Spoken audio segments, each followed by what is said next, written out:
अस्सलाम वालेकुम। आज हम रीड करेंगे सौदा दिल का नॉवल की एपिसोड नंबर 9, जो कि हबीबा राइट्स की तहरीर है। प्यारे रीडर्स, प्लीज़ चैनल को सब्सक्राइब और वीडियो को ज़रूर लाइक कर दीजिएगा। So let's start. चंद घंटे कबल। यार, वो शबीहा बानो है, इस पर वार करना इतना भी नहीं आसान। बहुत बड़ी पहुंच रखती है वो उसके साथ हम कदम चलते हुए बोल रहा था। नहीं खान, आज ही हमला करना है हमें सर। आईएसआई कल तक इस मिशन का फाइनल रिकॉर्ड के टेबल पर रखना है। वो उसकी जानिब देखकर उसे अपना हतमी फैसला सुनाता तेज तेज कदम उठा रहा था। तो फिर ठीक है अरबद खान, तुम रईस के साथ रहोगे, उसकी हर मुमकिन मदद करने की कोशिश करोगे। मैं दिलावर खान ड्राइवर को लेकर फ्रंट डोर से जाता हूँ। पिछली साइड के पासवर्ड को हैक करने में अरबद खान तुम्हारे काम आएगा। अरबद खान, मौका देखते ही तुम वहाँ से निकल कर मेरे पास आ जाना। अल्लाह पाक तुम्हें कामयाब करे। आमीन। Good luck rice. खानजादा वो उसे फतह नुसरत की दुआएं देते हुए उसके बगल गिर होकर बोला और उससे अलहदा होकर अपने कंधे पर रखी शॉल को खुद पर से उतारते एक अदा से अपने कंधे पर फिर से फैलाकर ओढ़ लिया। उसने स्याह कुर्ता और शलवार सेबतन किया हुआ था और ऊपर से उसकी जानदार पर्सनैलिटी पर उसके हमरंग स्याह रंग की चादर उसकी वजाहत में चार चांद लगा रही थी। वो उसे विक्ट्री का निशाना बनाकर इशारा करते वापस से अपनी सियाह रेंज में बैठ गया और वहां से गाड़ी को ड्राइव करते हुए इस मशहूर कोटे के मरकजी दरवाजे पर पहुंचा। तो पार्किंग एरिया में अपनी गाड़ी को पार्क किया और फिर तेज तेज कदम उठाते उस कोठे की रंगीनियों में गुम हो गया। 40 लाख, 50 लाख, है कोई यहाँ जो इस हसीन नगीने की इससे ज्यादा दाम है कीमत लगाकर उसका सौदा करके यहाँ से अपने साथ ले जाए। वो चलता हुआ सीधा उसी रूम में आया। हैरत से उसकी नजरें इस महफिल में बीचों बीच ढटे सिसक रहे वजूद पर पड़ी, जहाँ एक लड़की सुर्ख जोड़े में मलबूस मलमल के महंगे कलीन पर सर झुकाए बैठी हुई थी। उसने घूंघट ओढ़ रखा था, लेकिन उसके घूंघट लेने का भी कोई फायदा नहीं हुआ था, क्योंकि दुपट्टा काफी बारीक था और जो लिबास उसने जेबतन किया हुआ था वो भी काफी बेहुदा किस्म का लिबास था, जिससे उसकी बैक वाजिया नजर आ रही थी। लेकिन उसके लंबे बिखरे ब्राउन बालों ने काफी हद तक उसकी बैक को कवर किया हुआ था, जबकि उसके धोतिया बाजू साफ अया हो रहे थे। ऐसा भी क्या खास है इस लड़की में जो इस कोटे के दाम आज इस कदर बढ़ गए। वो शबीहा बानो की जानिब तंजिया मुस्कुराकर दिखता बोला। उसकी तरफ उसकी बैग थी, जिससे वो अंदाजा नहीं लगा पाया कि ये लड़की दिखने में कैसी थी। खानजादा साहब, ये तो इस नगीने को देखकर ही पता चलेगा। शबीहा बानो तख्त पर बड़े ठाट बाट से बैठी, गाँव तकियों पर अपनी कोहनी टिकाए, जबकि दूसरे हाथ से मुंह में अपने तुलसी का पान रखकर बोली, अगर इतना ही कीमती नगीना था तो आपने इस नगीने को पहले हमारी खिदमत में पेश क्यों नहीं किया। वो एक बार फिर उसे तंजिया निगाहों से देखते पूछ रहा था, क्योंकि बकौल शबीहा पानों के वह हर कीमती से कीमती और नायाब हीरा सबसे पहले उसके सामने पेश करती थी। हैरत की बात थी कि वो इस कीमती नगीने को कैसे उससे छुपा गई थी। खान साहब, आपको जो नगीने चाहिए होते हैं वे बिल्कुल अनटच और कंसन होते हैं, जबकि ये जो नगीना है जाने कितनी रातें किसी की रंगीन करके यहाँ इस महफिल में नीलाम होने आया है, इसलिए हमने उसे आपकी खिदमत में पेश नहीं किया, वरना इस जैसा बेशकीमती नगीना हमने आज तक अपनी पूरी जिंदगी में कभी नहीं देखा। उसके खूबसूरत वजूद पर अपनी मैनिखेजी से निगाहें जमाकर बड़े तफाकुर से बोली, ओ रियली, अच्छा तो हम भी ज़रा एक नज़र इस नगीने को देख लेते हैं, जिस नगीने ने इस कोठे में आकर इसकी कदर व मंजिलत में इजाफा कर दिया। वो घूमकर उसकी जानिब आया। उसके बेनकाब चेहरे पर नज़र क्या पड़ी।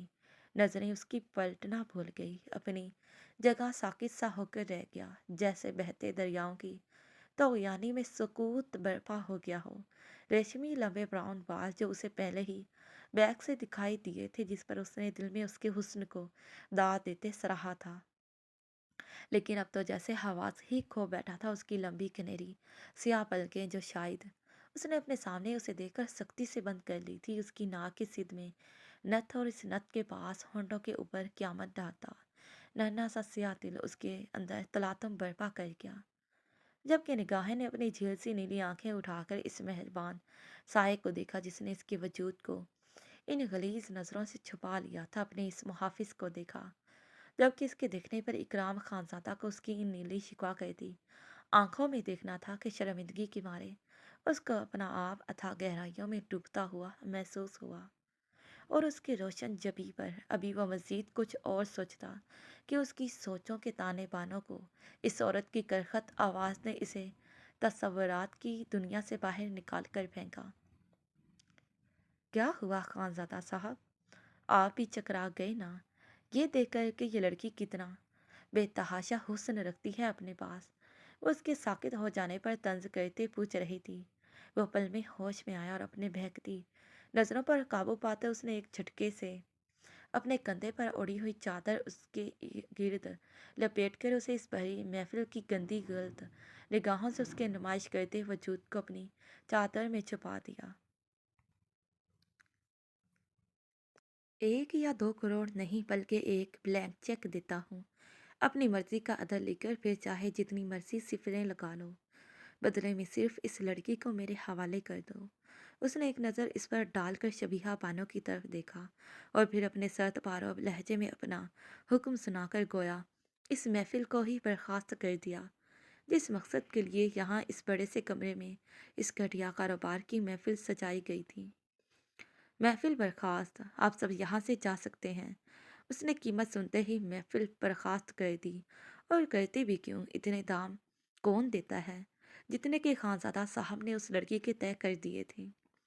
वो अपने दाएं और बाएं जानिब देखती अपने तख्त से उठ गए, ताली बजा कर बोली, फिर अपने साड़ी के पल्लू को नज़ाकत से संवारती उसके पास आई। खानजादा साहब, हम एक और नगीने को आपकी खिदमत में पेश करना चाहते हैं। लगभग कोई 17-18 साल की दोशीज़ा है। इस हसीन अफ़सार को देखने के बाद अगर मूड बन जाए तो बड़े हॉल में आ जाइएगा, वो मैंने खिज़ी से कहती उसके पास से गुजर गई। और खानज़ादा साहब वो कब्र की जानिब अपना रुख करते बोले, इस रास्ते से लेकर निकल जाइएगा इसे। और फिर कमरे से चली गई, जबकि उसके पाँव में पहने हुए घुंघरों की छनकार ने दूर दूर तक उसकी समात का पीछा किया। अब जब उसने कबर्ड का दरवाज़ा खोला और जब वही परिपैकर का वजूद उसके सीने से टकराया तो उसे ऐसे लगा जैसे उसके सीने से लगकर उसने उसके अंदर जलती एक अनजानी आग को बुझाकर उसके जलते सीने में एक खुशगवार ठंडक का एहसास पैदा कर दिया हो। उसने उसे बाजुओं में उठा लिया और वो सब वहाँ की राहदारियों से गुजरते हुए बाहर के मेन रास्ते पर आए और फिर अपनी गाड़ी में उसके बिखरे वजूद को एहतियात से सीट पर लिटाया कर उसके साथ बैठ गया। और उसके बैठते ही अरबद खान ने ड्राइविंग सीट को संभालते वहाँ से उसकी सियाह रेंज को जन से भगा कर ले गया और दूसरी गाड़ियों में उसके ड्राइवर और गार्ड्स उसके पीछे हो लिए। जबकि जैसे ही वो सब इस कोठे की रंगीनियों से दूर हुए, जब एक जोरदार धमाके से इस कोठे की शानदार इमारत अपनी तमाम तर रंगीनियों के साथ आग में जलकर खाक हुई थी। इकराम बैक सीट से इस कोठे की इमारत को इसके गरूर समेत जलते तमसखर से देखा और अपने दोस्त की हिकमत अमली पर ज़ेरे लब मुस्करा दिया। उसका दोस्त रईस खानज़ादा अपनी मंजिल से अब बस चंद कदम दूर था और उसे यकीन था उस पर वो दिन दूर नहीं जब वो सब साथ साथ रहेंगे। और फिर अचानक अपने कंधे पर बोझ को महसूस करते उसने उस तरफ अपना सर घुमाया कर देखा तो अपने कंधे की दूसरी साइड पर इसके खूबसूरत वजीहा चेहरे पर एक बार फिर से उसकी बेबाक नज़रें टिक सी गई थी, इसको अपनी बहकती नज़रों के हसार में घेरे हुए। जाने कभी इनकी गाड़ी इसके फ्लैट के पास रुकी, उसे पता तक न चला। यार अरबत, वो उसे अपने बेडरूम में लिटाकर आया तो लॉन्ज में पड़े काउच पर ढह जाने वाले अंदाज में बैठ गया। थकन से चूर लहजे में उसको पुकारा, खान सर आप परेशान न हो, ये जैसे ही होश में आती है तो मैं इनसे इनके घर का अता पता मालूम करके इनको इनके घर बाहिफाजत पहुंचा दूंगा। ये मुझे आज रात के लिए मेरे बेडरूम में चाहिए। वो जब बोला तो अरबाज खान को ऐसे लगा जैसे उसके सर पर गोया पूरे लाउंज की छत गिर गई हो। उसके जहरीले अल्फाज उसे किसी जहरीले खंजर की तरह अपने जिस्म में पेवस्त होते महसूस हुए। क्या सच सर? उसने हैरानगी परेशानी से उसकी आंखों में देखते पूछा था। उसे लगा हो सकता है कि शायद उससे सुनने में कुछ गलती हो गई हो। صرف آج کی رات، اس کے بعد میرا اسے کوئی لینا دینا نہیں ہوگا۔ اس نے گھور کر اسے دیکھا۔ گھورو مت مجھے، میں ایک رات کی بھرپور قیمت اسے ادا کر دوں گا۔ اس کے بعد وہ جہاں چاہے اسے بحفاظت پہنچا دینا۔ وہ اس حسین پری کا چہرہ اپنے تصور میں سجائے مغروریت بھرے انداز میں بولا۔ اربد نے اس کی طرف ایسے دیکھا جیسے کہ کہہ رہا ہو، اس کے بعد وہ اسے کس حفاظت کی بات کر رہا تھا؟ اتنا غلط اس معصوم کے ساتھ کرنے کا سوچنے کے بعد وہ کس منہ سے یہ بات کہہ سکتا تھا؟ کتنی آسانی سے وہ کہہ رہا تھا کہ وہ پھر اسے، یعنی اربد خان، وہ ایسے کیسے اس لڑکی کو پہلے آئی لڑکیوں کی طرح پہلے جیسی حفاظت کے ساتھ اس کے گھر پہنچا سکتا تھا؟ اس نے تلخی سے سوچا اور اس پر طنز بھرپور ایک مسکراہٹ اچھالی۔ سر، وہ آلریڈی بہت کچھ سہ چکی ہیں، مجھے نہیں لگتا وہ کوئی طوائف ذاتی ہوں گی جو آپ کے پیسوں سے بہل جائے۔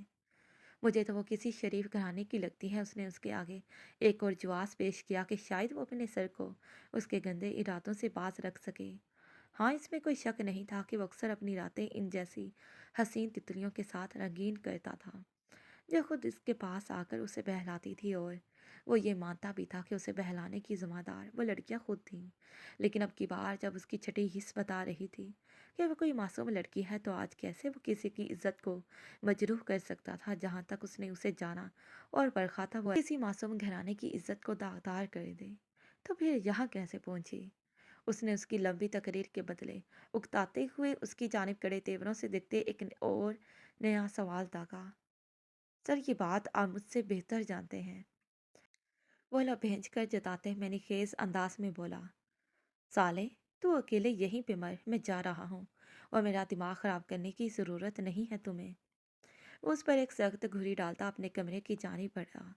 خدا کے قہر سے ڈرے سر، زندگی کے کسی بھی مقام پر آپ کے ساتھ مکافات عمل ضرور ہوگا۔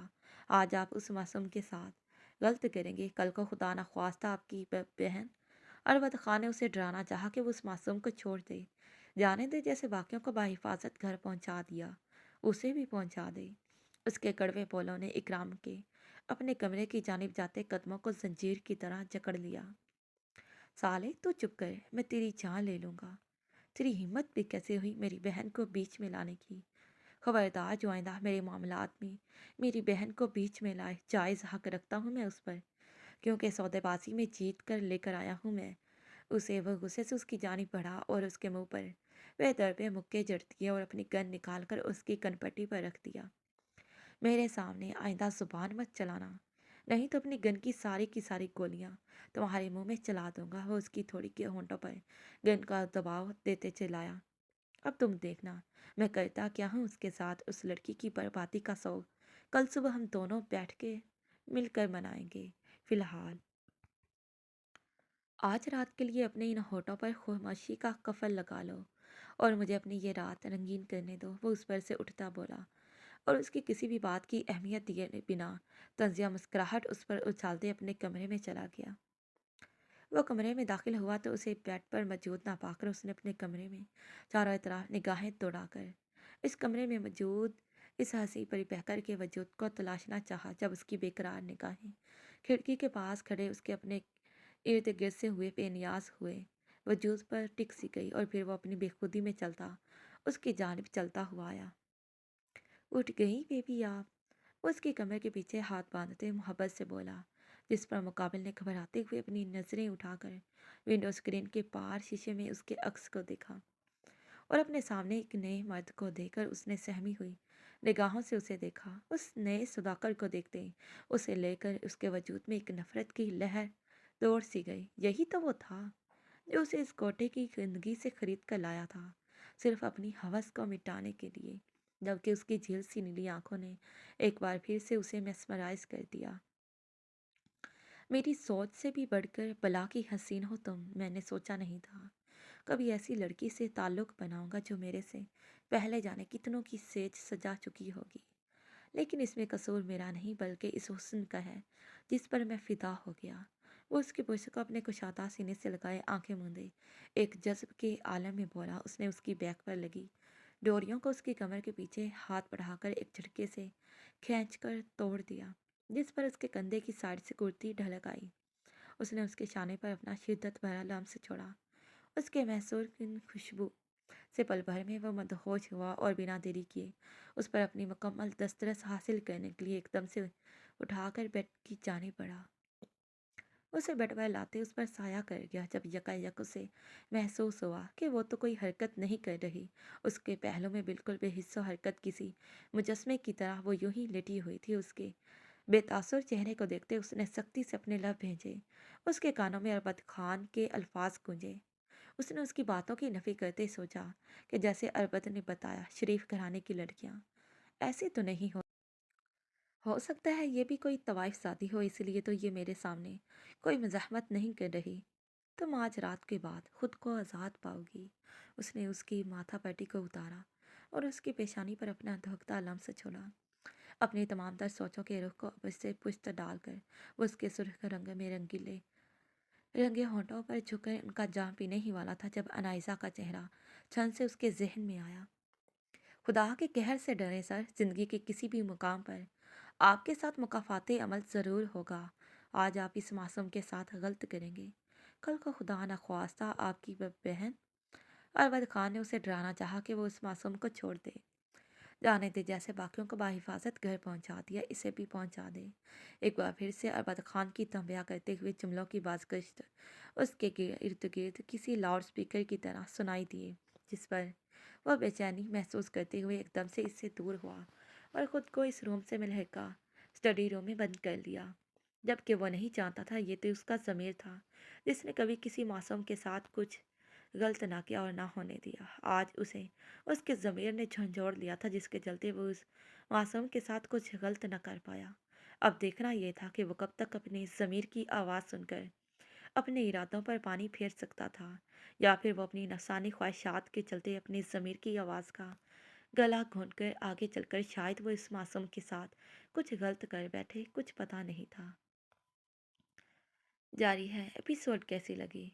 इकराम खानज़ादा क्या चाहता है और ये लड़की कौन है? और आप सबको एपिसोड कैसी लगी मुझे अपनी कीमती राय से आगाह करना ना भूलिएगा। फिर मिलती हूँ आपसे इंशाल्लाह अपने नए सफ़र के साथ। तब तक के लिए प्यारे रीडर्स, अल्लाह हाफिज़, bye bye and take care. Thanks for watching this video.